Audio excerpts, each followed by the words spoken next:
Hello दोस्तों। जैसा कि लास्ट के वीडियो लेक्चर में मैंने आपको work done by the friction पर बात की थी, जिसमें फ्रिक्शन में स्टैटिक फ्रिक्शन के द्वारा वर्क डन, काइनेटिक फ्रिक्शन के द्वारा वर्क डन, इनके बारे में सिस्टम पर, on body and on system पर क्या क्या वर्क डन होंगे, क्या क्या वर्क डन नहीं होंगे, इनके बारे में डिटेल में बात की थी। ये वीडियो लेक्चर सीरीज जिसमें ओनली एंड ओनली फॉर्मूलों का रिवीजन एंड इम्पोर्टेंट कंसेप्ट की बात करेंगे। इस वीडियो लेक्चर सीरीज में एक भी क्वेश्चन पर बात नहीं की जाएगी, ठीक है। अब बात करते हैं work done by the pseudo force. Pseudo force के द्वारा वर्क डन कैसे निकाला जाता है, कैसे नहीं निकाला जाता। जैसा कि मैंने आपको थोड़ी देर पहले बताया था या फिर लास्ट की वीडियो में बताया था कि वर्क डन फ्रेम पर डिपेंड करता है। तो इसके ऊपर क्वेश्चन है जो मेरी प्लेलिस्ट में पड़े हुए हैं, या फिर कह सकते हो कि मेरी सीरीज वीडियो सीरीज है, क्वेश्चन सीरीज, उसके अंदर पड़े हुए हैं, तो वहां पर जाकर देख सकते हो, ठीक है। तो आइए बात करते हैं नेक्स्ट पॉइंट की। Work done by variable force. Variable force के द्वारा वर्क डन कैसे होगा, कैसे नहीं होगा, इसके बारे में बात करते हैं। When force is a function of x, बोले तो फोर्स किसका, डिस्प्लेसमेंट का फंक्शन हो, या फिर कह सकता हूँ एफ जो है वो फंक्शन ऑफ एक्स है। तो कैसे निकालेंगे, जैसे कि अपन जानते हैं यदि मुझे नेट वर्क डन निकालना हो तो स्मॉल वर्क डन का सम करता जाऊंगा, और स्मॉल वर्क डन वर्थ तो एफ डॉट डी एस या फिर डी एक्स होता है वर्क डन। एफ की जगह मुझे एफ किसका फंक्शन है, एक्स का फंक्शन है, तो F of x d x cos theta, और डिस्प्लेसमेंट कहाँ से, x1 से x2 तक वेरी कर रहा है, तो ऐसे से अपन नेट वर्क डन निकाल सकते हैं। इंटीग्रेशन करेंगे और जो रिजल्ट आएगा वो work done, net work done आ जाएगा। इसके ऊपर बहुत सारे क्वेश्चन मेरे प्लेलिस्ट में पड़े हुए हैं, वहां पर जाके देख सकते हो। नेक्स्ट की बात करते हैं। व्हेन केस सेकंड की बात करना चाहूँ तो केस सेकंड कैसे कर सकते हैं, जब फोर्स केस सेकंड में इसी के अंदर when force is a function of time, किसका फंक्शन हो, फोर्स टाइम का फंक्शन हो, तो वर्क डन की बात करना चाहे तो वही वर्क डन कितना होता है, वर्क डन अपन अच्छी तरह जानते हैं, एफ डॉट डी एक्स के बराबर होता है। अब एफ डॉट डी एक्स के बराबर होता है। फोर्स की तो बात कर सकता हूँ, फोर्स तो किसका फंक्शन है, टाइम का फंक्शन है, बट डी एक्स की बात कैसे करेंगे, अपन अच्छी तरह जानते हैं फोर्स जो होता है वो एम इंटू ए होता है। यहाँ से एक्सेलरेशन कितना हो जाएगा, एफ अपॉन एम हो जाएगा। एक्सेलरेशन क्या होता है, rate of change of velocity, d v upon d t, F upon m हो जाएगा। तो यहाँ से d v is equal to F upon m d t, integration करेंगे। इंटीग्रेशन करने के बाद वेलोसिटी निकल के आएगी। वेलोसिटी होती है कितनी, D x upon d T, तो यहाँ से डी एक्स की वैल्यू निकालूंगा, वी डी टी इंटीग्रेशन करके इस डी एक्स की वैल्यू को यहाँ पर पुट करेंगे, और टाइम t1 से लेकर t2 तक इंटीग्रेट करेंगे, और यहाँ से मेरा आंसर निकल के आ जाएगा, ठीक है। अब आगे बात करते हैं, एक इम्पोर्टेंट कंसेप्ट है, एक इम्पोर्टेंट कंसेप्ट क्या है इसके बारे में देख लेते हैं कि मेरे लिए जब भी फोर्स और डिस्प्लेसमेंट का ग्राफ दिया जाएगा तो इस ग्राफ का जो एरिया है, इस ग्राफ के अंडर का जो शेडेड पार्ट का एरिया है, या फिर इस ग्राफ के अंडर का जो एरिया है, मुझे उस बॉडी के द्वारा या उस बॉडी पर उस फोर्स के द्वारा वर्क डन ही देता है, ठीक है। तो यहाँ से करता हूँ x1 से लेकर x2 तक फोर्स एंड डिस्प्लेसमेंट एक्सिस के बीच का जो एरिया होगा वो क्या होगा, work done by the force होगा, ठीक है। तो यहाँ से देख सकता हूँ मैं W इज इक्वल टू इसके बीच का एरिया, या फिर इंटीग्रेशन करना है, इसका फोर्स का इंटीग्रेशन करना है मुझे x1 से लेकर x2। सीधी सी बात कहना चाहूँ तो W is equal to area under fx, या फिर डिस्प्लेसमेंट करो का एरिया जो होगा वही मुझे फोर्स क्या नाम से वर्क डन देगा, ठीक है। अब वेरिएबल फोर्स के द्वारा वर्क डन कैसे निकालते हैं, कैसे नहीं निकालते हैं, इसके बारे में देख सकते हैं एक बार दोबारा। देखो वेरिएबल फोर्स जैसा कि 3D वेरिएबल फोर्स से मान के चलता हूँ मैं, 3 डायमेंशन में वेरी कर रहा है एंड पार्टिकल का डिस्प्लेसमेंट भी 3D हो रहा है, तो उस वाले केस में अपन वर्क डन कैसे निकालेंगे, देखो एक बार इधर। यदि फोर्स की value F of x i cap, F y j cap and F z k cap है, तो अपन क्या करेंगे, एक स्मॉल डिस्प्लेसमेंट मानेंगे जो 3D के अंदर d s is equal to d x i cap, d y j cap and d z k cap.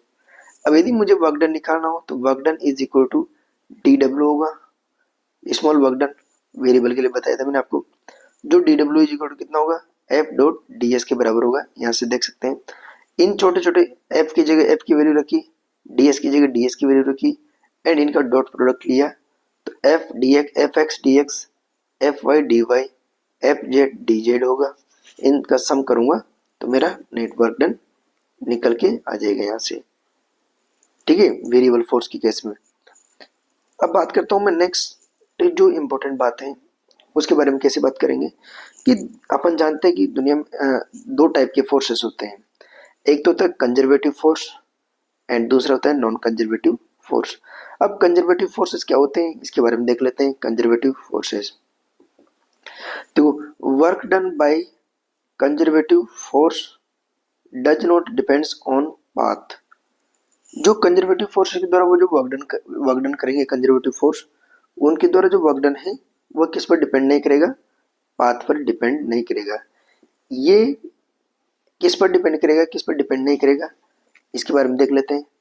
ये इनिशियल और फाइनल पोजीशन पर डिपेंड करेगा, या फिर इन दोनों के बीच में स्ट्रेट पाथ पर डिपेंड करेगा। एंड नेक्स्ट इंपॉर्टेंट पॉइंट क्या है, also work done by conservative force in close path is zero. क्यों जीरो, यहाँ पर देख सकते हैं क्योंकि क्लोज पाथ के अंदर सेम पॉइंट से पार्टिकल स्टार्ट हुआ था और सेम पॉइंट पर ही आकर रुक गए यहाँ पर, ठीक है। तो इसमें इस केस में डिस्प्लेसमेंट की वैल्यू कितनी जाएगी, जीरो हो जाएगी, तो वर्क डन की वैल्यू कितनी जाएगी, जीरो जाएगी फॉर क्लोज पाथ के लिए, ठीक है। क्यों, क्योंकि देख सकते हैं यहाँ पर स्टार्टिंग एंड फिनिशिंग पॉइंट एक ही पॉइंट पर रहेंगे, इसलिए यहाँ पर वर्क डन की वैल्यू कितनी होगी, इस वाले केस में जीरो होगी, ठीक है। अब नेक्स्ट कंसेप्ट क्या है, अब कंजर्वेटिव फोर्सेस के एग्जांपल क्या है उसके बारे में देखना चाहिए, तो देख सकते हैं।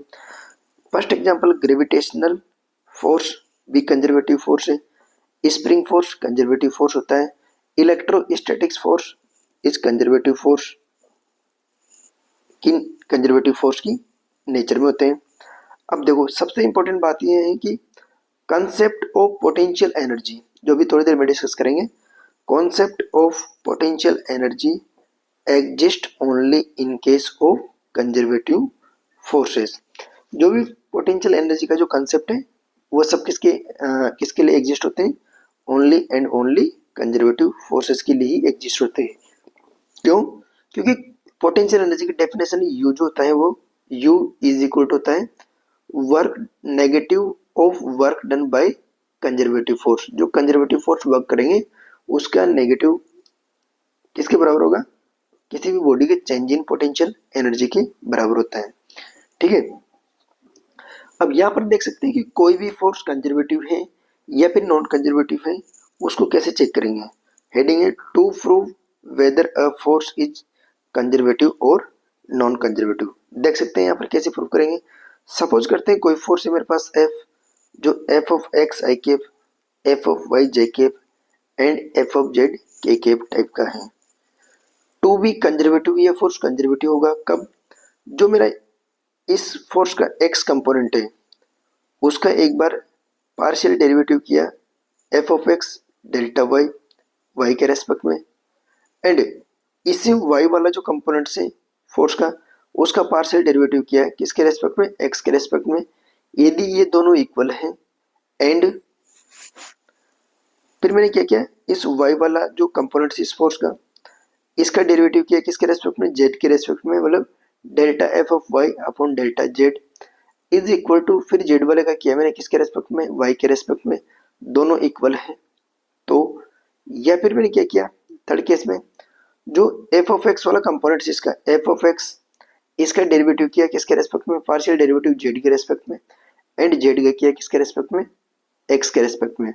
यदि ये तीनों कंडीशन सेटिस्फाई होती हैं, मतलब ये वाली तीनों कंडीशन सेटिस्फाई होती हैं तो जो फोर्स है वो मेरा क्या रहेगा, कंजर्वेटिव रहेगा।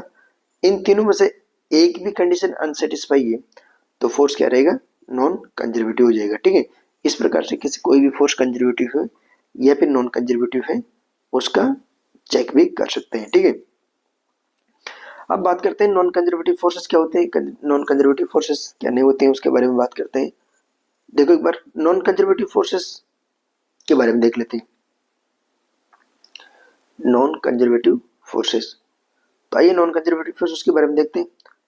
If work done bye a force is in a closed path is not zero, मतलब किसी भी फोर्स के द्वारा यदि क्लोज्ड पाथ में जो वर्क डन है एनी क्लोज पाथ के अंदर वो जीरो नहीं होता है तो it is called a non conservative force. तो उस टाइप के फोर्सेस को अपन क्या बोलते हैं, नॉन कंजर्वेटिव फोर्स बोलते हैं।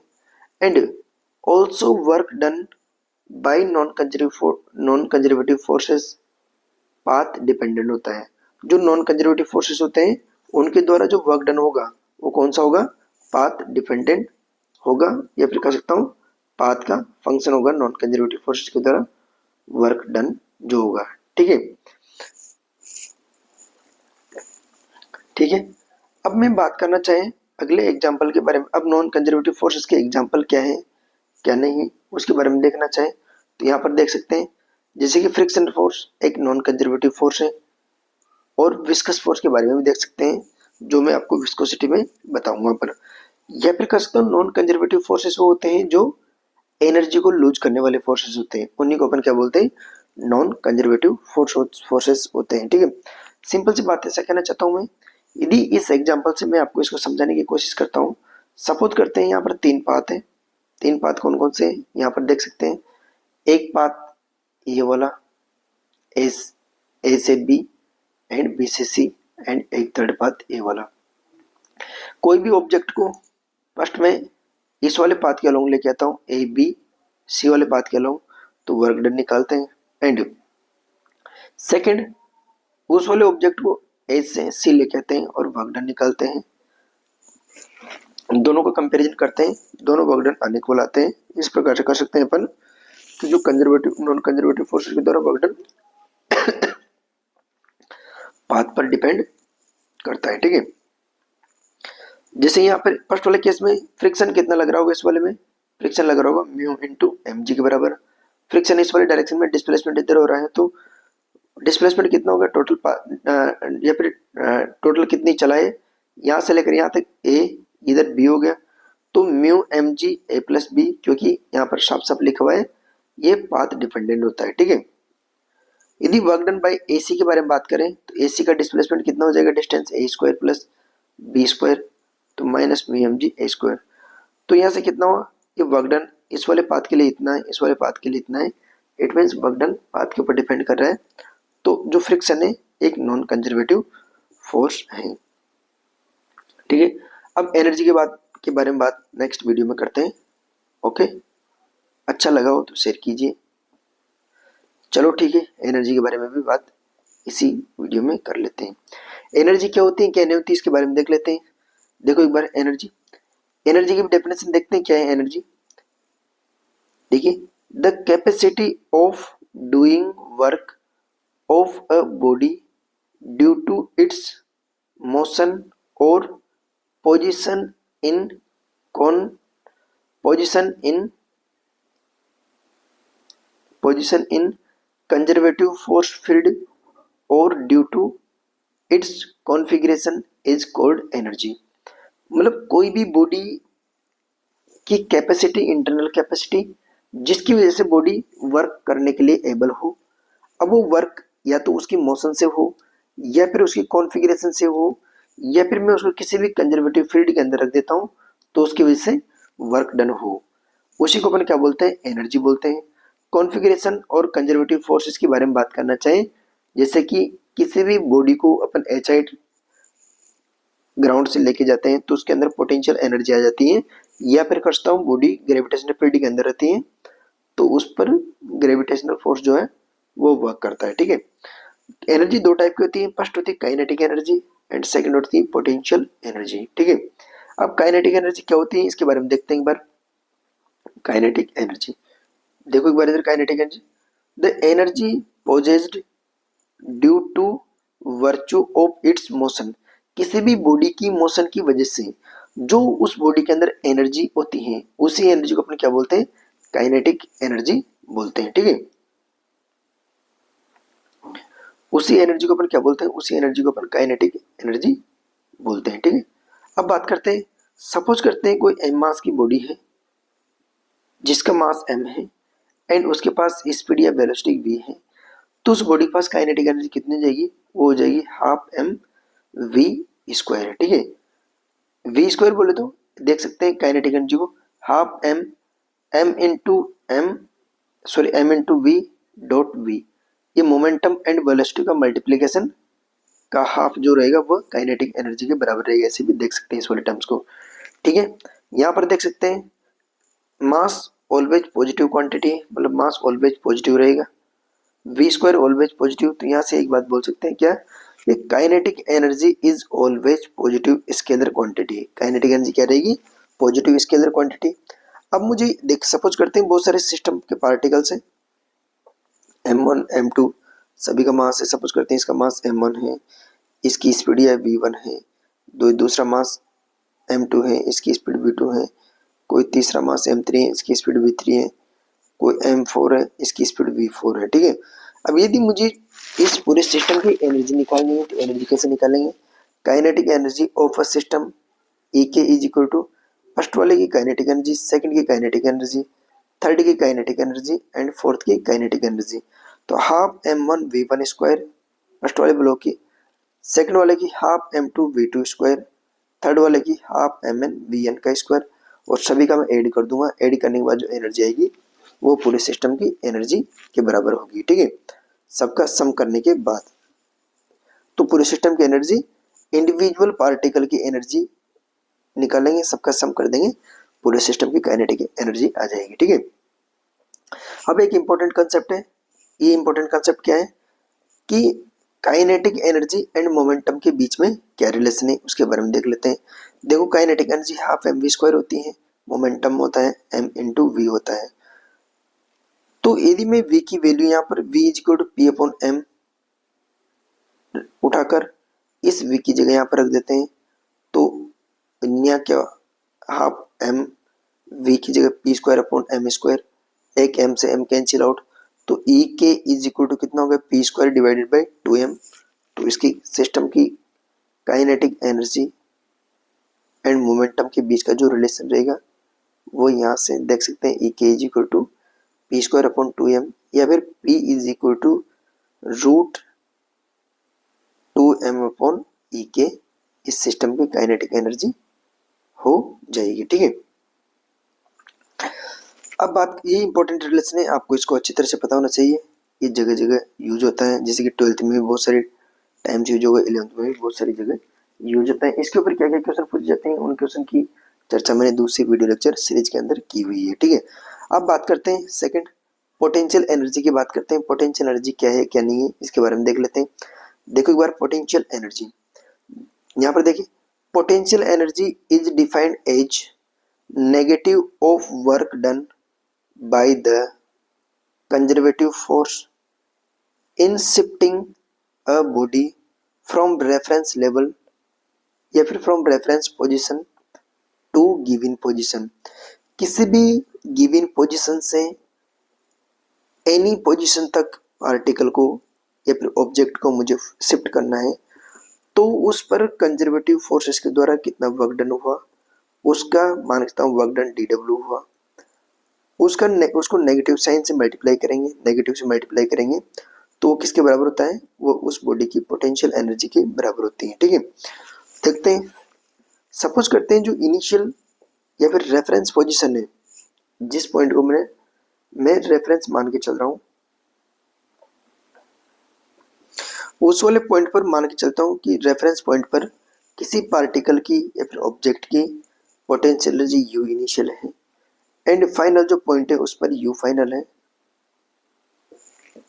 तो इस यहां से लेकर यहां तक पार्टिकल को ले जाने में डी डब्ल्यू वर्क डन हुआ या फिर डब्ल्यू आई से लेकर इनिशियल से फाइनल तक ले जाने में कंजर्वेटिव फोर्सेस के द्वारा वर्क डन डब्ल्यू ई हुआ, इसको नेगेटिव से मल्टीप्लाई किया तो इधर डी यू का integration you final minus you initial ऐसा मामला बनकर आ गया। ठीक है, तो मैं यहाँ से क्या कर सकता हूँ, इस नेगेटिव को इस तरह मल्टीप्लाई किया तो U initial minus U final is equal to work done by the conservative forces from initial से फाइनल पोजीशन तक ले जाने में कितना वर्क डन हुआ।